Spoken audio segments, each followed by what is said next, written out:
Today I'm going to show you how to make a lamb stew.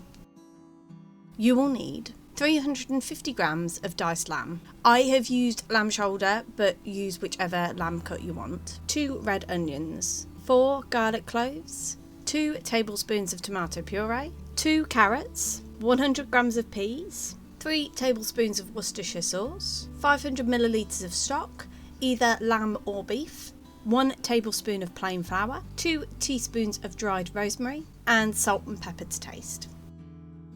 Firstly, you want to prep your vegetables. So you want to dice your onions, peel and dice your garlic, and peel and chop your carrots.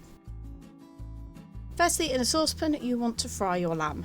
I personally don't add any oil when I'm frying it, just because lamb is quite a fatty meat. If you do want to use any oil or butter, by all means go for it, but like I say, I find it's such a fatty meat that by the time you've fried it off, you've got loads of fat in the bottom of the pan anyway.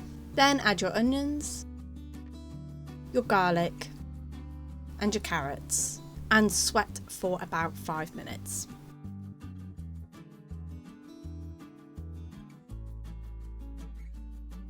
Then add your flour and give this a really good stir so then it coats. Then add your stock, your Worcestershire sauce, your thyme, your peas, and your tomato puree. Give it a really good stir and then simmer for about 10 minutes. Then you want to take off the heat and add into an oven-proof casserole dish.